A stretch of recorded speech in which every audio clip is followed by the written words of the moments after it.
Hello everyone, andito naman po si Master Lakay. So today, gagawin po natin, meron pa akong in-order sa Amazon, no?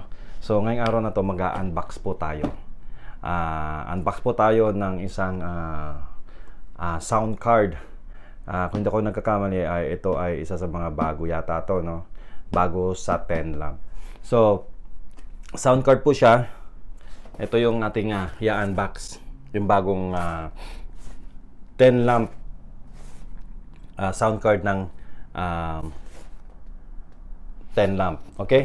So sa mga gustong podcast, pwede po itong gamitin sa mga live streamer, sa mga singer, sa mga gustong kumanta, sa mga nagla-live stream.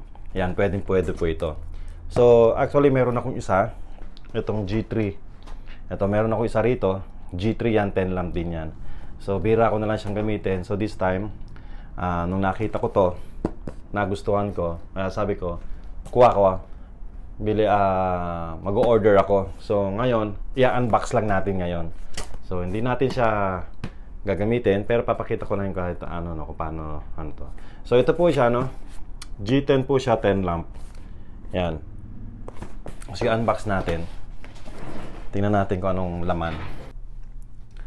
So ito po yung laman niya, guys, Yan yung box niya, G10. So ako kasi meron din ako mahilig kasi ako mag-unbox, mahilig kasi ako sa mga electronics. At kung titingnan natin, meron ako mga electronics dyan. Ito, meron ako pag nagla-live tayo, live streamer tayo. Ito yung ginagamit natin sa ating K1. Meron din tayong mixer, and so this time we're gonna unbox this today. So buksan na natin, guys. Yan, excited na rin ako makita kung ano ang laman nito. Buksan natin. Yan, okay. So maganda rin yung lalagyan niya. Ayan.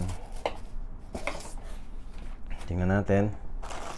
So far dito, meron siyang headphone. Okay, na pwedeng gamitin. Okay. May headphone siya.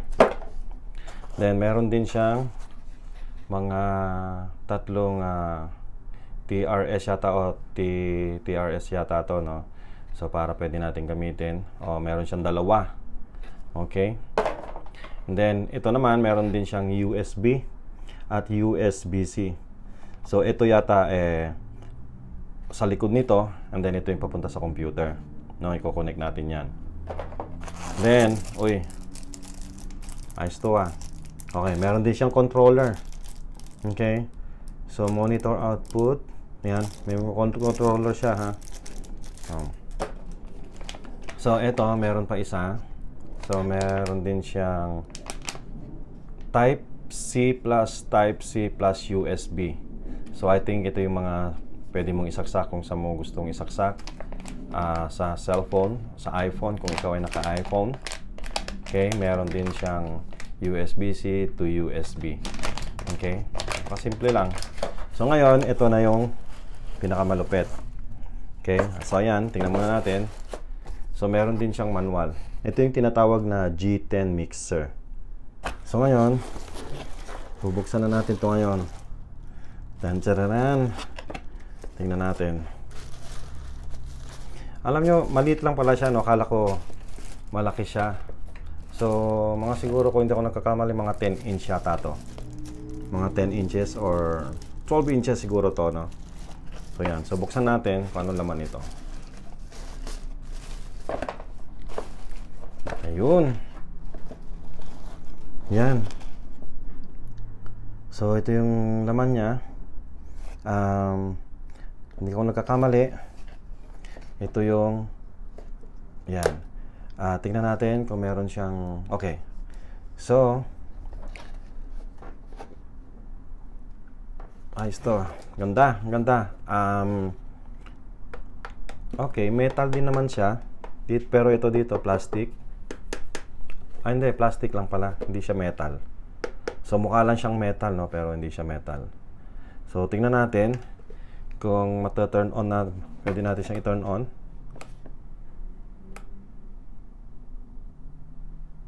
Ayan. Nag-turn on siya.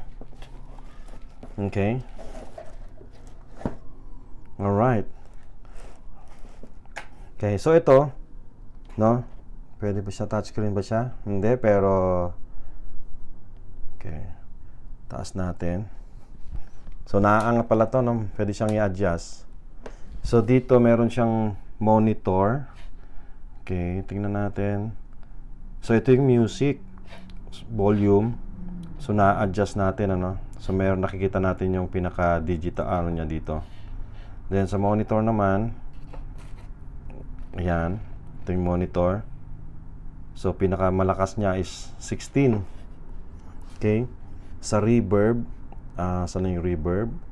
Length. Hanggang 16, tapos reverb. So, itong reverb, ito yata yung, sa, natin, di ba? Sa echo. Okay. Meron din siyang microphone. Ang microphone niya ay 16. Ang pinaka-maximum na volume niya. And music. Then, dito, meron din siyang 1, 2, 3. Meron siyang 16 na sound effects. Ito, reverb preset. Meron din siyang voice changer. And dito naman, meron siyang voice changer. And then, ito hindi ko pa alam kung ano to. So, i-check pa natin to guys Kasi yung sa, yung sa dati kong 10 lamp G3 ko, wala namang ganito. So, meron siyang mute. I guess, kung gusto mong i-mute yung music or yung live or something, pwede yan. Mon, ito hindi pa ako sigurado. So, i-check pa natin lahat yan.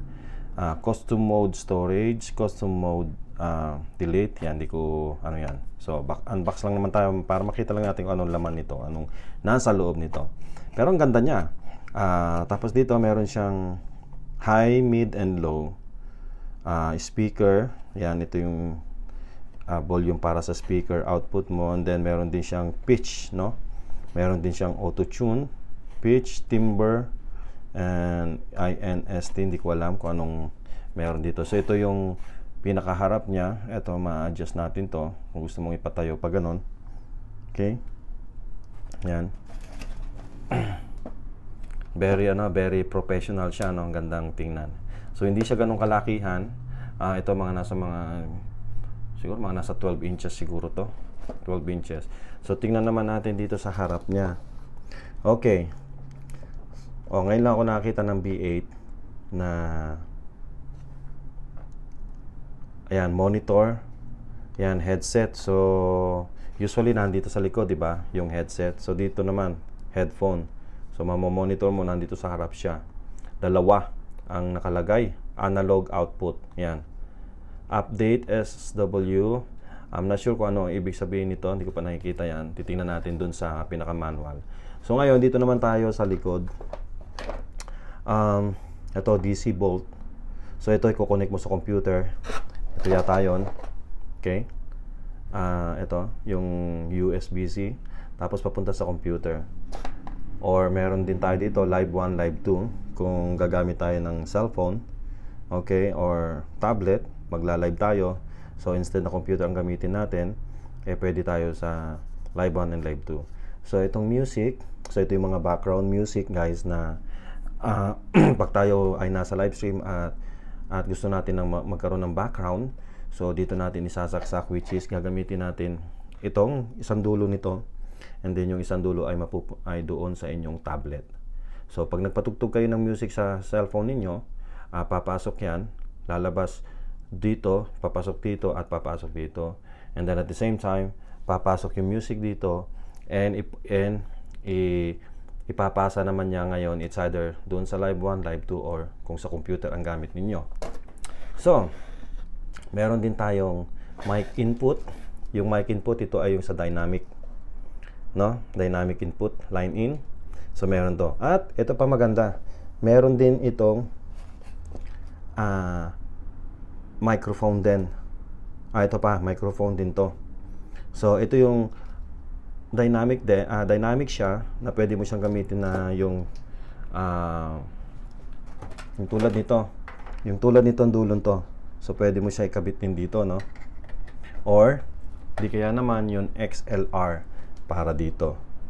Okay, ngayon, etong 48 volt, kunyari ang microphone ninyo ay condenser, no? Pwede nyo gamitin yung condenser, pasok nyo rin dito, ilalagay nyo rin dito, or pwede nyo rin siyang gamitin dito sa mic 1, sa mic 2, kung yung microphone ninyo, yung wire niya ay 3.5, so pwede nyo siyang ilagay dito.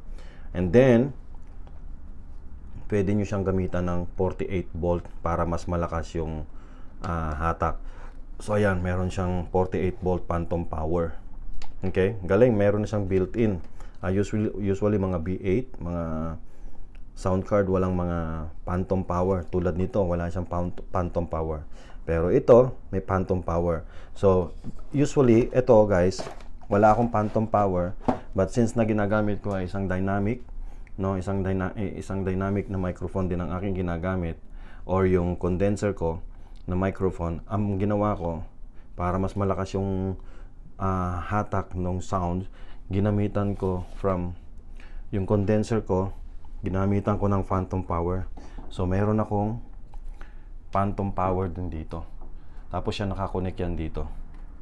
Okay, tapos ito phantom power ko to pag ginagamit ko yung microphone ko na condenser. So ito naman kasi hindi to condenser, no?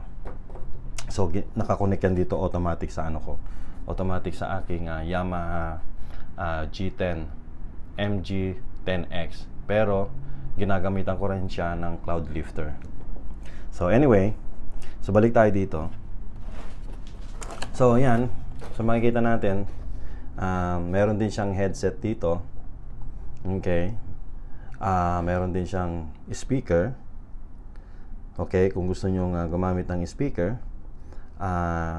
Ito naman, instrument. Ito pala yung instrument. So, pag kayo gumamit ng instrument at gusto nyo gamitin yung instrument niyo as a background, o pag kayo nagla-live, gamit natin dito ay 3.5. So, pwede mo siyang gamitin, ipasok din dito. So, ang adjustable niya ay nandito. Adjustable volume niya. So, yan. Headset. May dalawang microphone. Pwede mong gamitin dito ang dalawang microphone. Microphone ay input, microphone isa rin. So kung tutusin, 4 microphone ang pwede mong gamitin dito. Ang saksakan niya. So nasa sayo na yan kung pipili ka. Kunyari meron kang guest na kasama mo dyan. Pag ikaw ay nagla-live, pwede mong ilagay isa dito, or pwede mong gamitin ito or ito. Kung ikaw ay naka-condenser, pipindutin mo lang yung 48 volt para lumabas yung sound ng yung microphone ng condenser. So I guess yun lang, napakasimple. Ay simple pero maganda. Yan. So kung bibili kayo nito guys, ito po ay nasa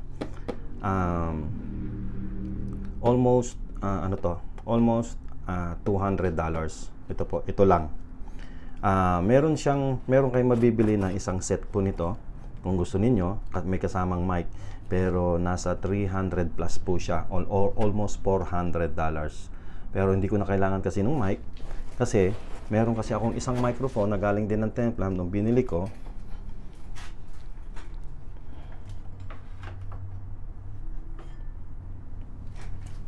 Meron kasi ako nito. Ito yung Tenlam ko na microphone. Yan, meron ako. Bira ko lang to gamitin. Pero guys, ito, ang lakas ng microphone na to. Napakalakas. Grabe. So ito yan. So ang gamit ko nito ay dito sa aking Tenlam na isa.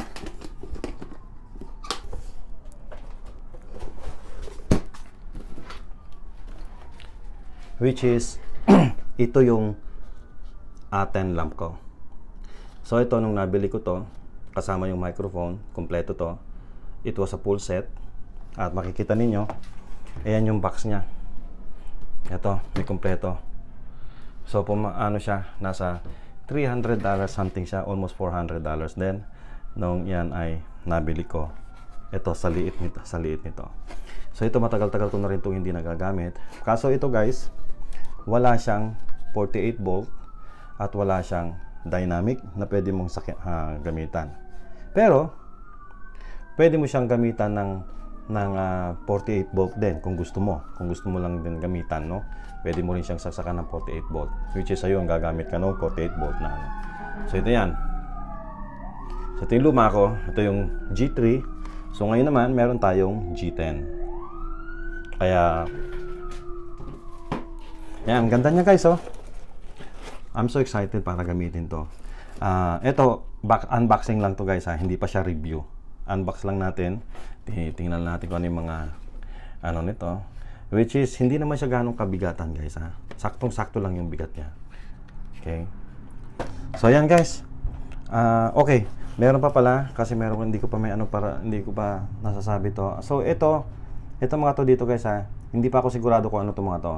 Ito Bluetooth yata to, denoise, dry and wet. Hindi ko alam kung ano ibig sabihin ng dry and wet niya rito.